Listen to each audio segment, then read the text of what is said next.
Division office போலாம். நான் தான் கொலை பண்ணேன்னு சொல்ற ப்ரூஃபை நீங்க கொடுங்க. நான் போட்டோவை வைக்க வந்த இடத்துல இன்ஸ்பெக்டருக்கு உங்க ஒய்ஃப் ஏன் 10 லட்சம் கொடுத்தாங்கன்னு கேட்பாரு. பேசிக்கலாம். டேய் டேய், வீணா இந்த விளையாட்டெல்லாம் வேண்டாம். என்ன வேணும் உனக்கு?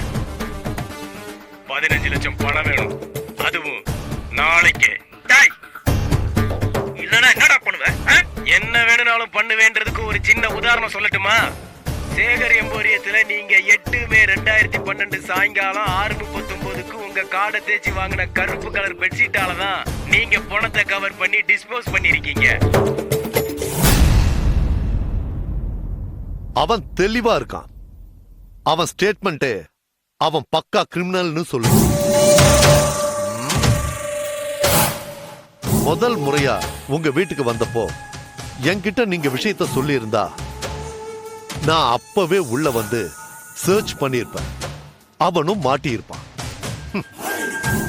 இப்ப அப்படியே உல்டாவாயிடுச்சு. நம்ம குடுமி அவன் கையில மாட்டிக்கிச்சு. அதனால அவன் கேட்கிற பணத்தை கொடுத்துடுங்க. மிஸ்டர் உதய், வேற ஏதாவது ராங் ரூட்ல போய் பிரச்சனை ஆயிடுச்சுன்னா நானும் உங்களுக்கு ரிவர்ஸ் ஆவறத தவிர வேற வழியே இல்லை. இப்ப வரைக்கும் கேஸ் இன்வெஸ்டிகேஷன்ல தான் இருக்கு. திடீர்னு ஒரு ட்விஸ்ட் அடிச்சு என்ன காப்பாத்திக்க உங்களை நான் மாட்டி விடுற மாதிரியான சூழ்நிலைய தயவு செஞ்சு உருவாக்கிடாதீங்க.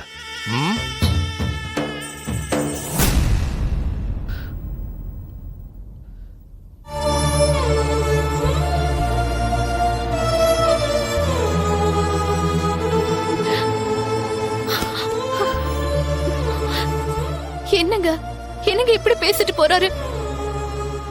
என் நேரம் வித்யா, என் நேரம்.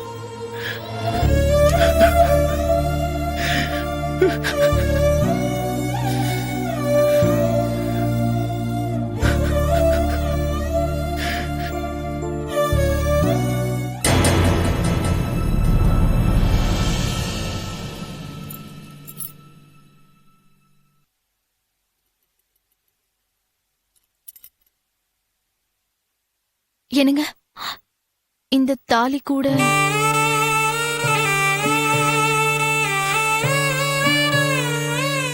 வேண்டாம், அதை நீயே வச்சுக்கோ. போய் யாருன்னு பாரு. சரிங்க.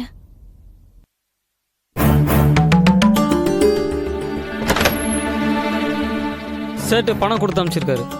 ஒரு நிமிஷம் இருங்க. என்னங்க? ஹலோ, ரொம்ப நன்றி சேட்டு. பணம் வந்துருச்சு. அப்புறம் ரெஜிஸ்ட்ரேஷனுக்கு முன்னாடியே மொத்த பணமும் வேணும்னு கேட்டதுக்கு தயவு செஞ்சு என்னை தப்பாக நினைக்க வேண்டாம். என் நிலைமை அப்படி. பிஸ்னஸில் ஒரு பெரிய பிரச்சனை சேட்டு. நீங்கள் எப்போ கூப்பிட்டாலும் நான் வந்து கையெழுத்து போட்டு கொடுத்துட்றேன். இந்த வீடு இனிமே உங்களோடது. ரொம்ப நன்றி சேட்டு. அப்போ நான் வச்சிடுறேன்.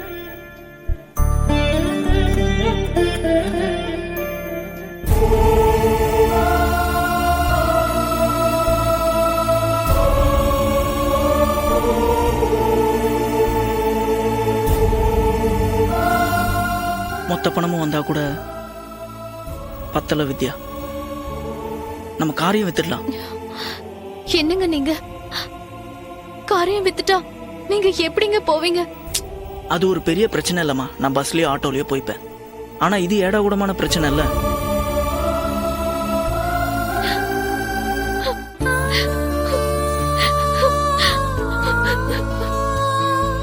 வித்யா, வித்யா என்ன பண்ற நீ? வித்யா, ஏன் இப்படி அழுதுட்டு இருக்க? நீ இப்படி அழுது என்ன சாதிக்க போற? எனக்கு மட்டும் எல்லாமே எங்க இப்படி நடக்குது? இப்போ உனக்கு என்ன தப்பா நடந்துச்சு? இல்லங்க, சின்ன வயசுல இருந்தே நான் ராசி இல்லாதவ தாங்க. அவ்வளவு நேரம் நான் பஸ்ஸுக்காக நின்னுட்டு இருப்பேனா, பஸ் வந்து நிக்கும் போது அப்பதாங்க செருப்பு அறுந்துரும். நான் செருப்பு எடுத்துட்டு போறதுக்குள்ள பஸ் போயிடும். எக்ஸாம் நல்லா எழுதிருப்பேனா, டைம் முடிய போற நேரத்துல எதிர்ச்ச பெண்ண ஓதுருவேன். இங்கெல்லாம் பேப்பர்ல கொட்டி பேப்பர் பாழ போயிடும், வயல போயிடுவேன். அதே மாதிரி தாங்க ராஜா மாதிரி சம்பாதிக்கிறேன். உங்களை மாதிரி புருஷன் கிடைச்சு கூட என்னோட ராசி உங்களை இப்படி ஆக்கிருச்சு. நான் ராசி இல்லாதவங்க, என்னால தாங்க உங்களுக்கு இவ்வளவு வித்யா. கஷ்டமோ. என்னம்மா வித்யா, என்னம்மா, என்ன ராசி இல்ல, யார் ராசி இல்ல? எதுக்கு சும்மா ராசி இல்ல ராசி இல்லன்னு அழுதுகிட்டே இருக்க? என்னாச்சு? ஒண்ணு இல்ல மாமா. ஏன் சும்மா ராசி இல்ல ராசி இல்லன்னு அழுதுகிட்டே இருக்க? ஐயோ அதெல்லாம் ஒண்ணு இல்ல மாமா. என்னப்பா, என்ன ஆச்சு வித்யாவுக்கு? ரொம்ப விரக்தியா பேசுறாளே. இல்ல அவளுக்கு வயிற்று வலி, அதான். வயிற்று வலினா டாக்டர்கிட்ட கூட்டிட்டு போக வேண்டியதானே? வா.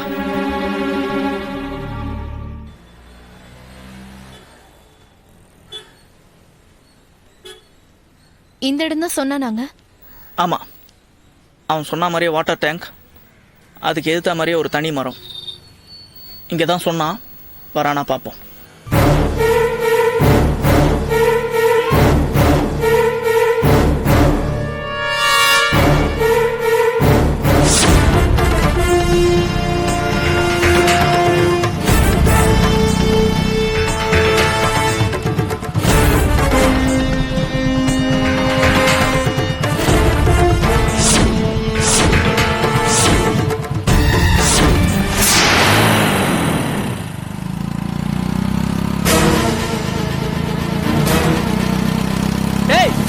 என்னாச்சுங்க? பெட்ஷீட்டை மாத்தி கொடுத்துட்டு போயிட்டான்.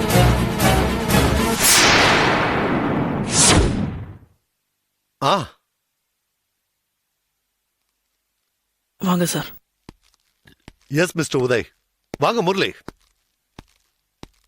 மிஸ்டர் உதய், இவர்தான் நீங்க பாடியை டிஸ்போஸ் பண்ணீங்களே அந்த ஏரியா இன்ஸ்பெக்டர். வணக்கம் சார். வித்யா, போய் காஃபி போட்டு கொண்டு வா. பரவாயில்ல சார், காஃபி குடிக்கிறதுக்காக நான் இங்க வரல.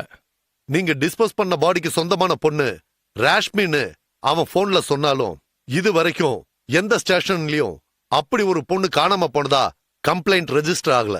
விஷயத்த சீரியஸா ஹேண்டில் பண்றதா இல்ல அனாதை பணமா எரிக்கிறதாங்கிறத பத்தி நாங்க டிஸ்கஸ் பண்றப்போ எங்களோட ஷேரை பத்தி பிரச்சனை வந்தது. சார், இவர் சொன்னதால நான் கான்ஸ்டபிள்களை வச்சுக்கிட்டு அந்த பொண்ணு பாடிய கவர்மெண்ட் ஹாஸ்பிட்டல்ல உள்ள ஃப்ரீசர்ல வச்சு என்கொயரி பண்ற மாதிரி ஆக்ட் பண்ணிட்டு வரேன். நேத்து தான் சார் சொன்னாரு, நீங்க மொத்தமே 10 லட்சம் தான் கொடுத்தீங்களாமே.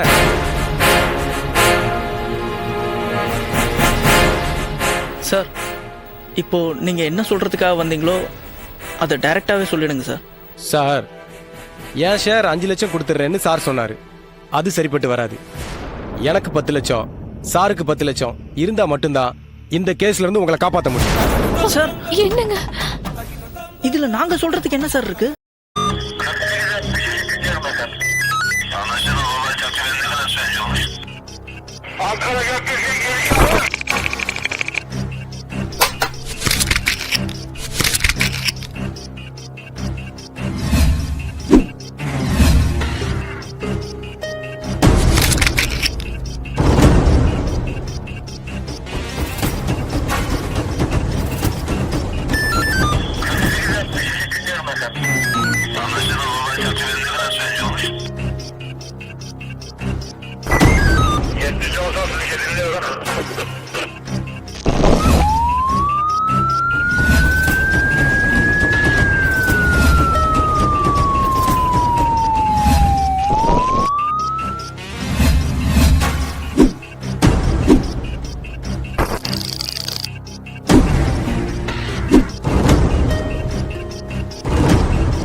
Yeah, we don't want to do anything to scare your children. That's the last thing we want to do. We don't want to scare anybody.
you enjoyed this video, kindly like, share, comment, and for further our interesting videos, subscribe our channel below.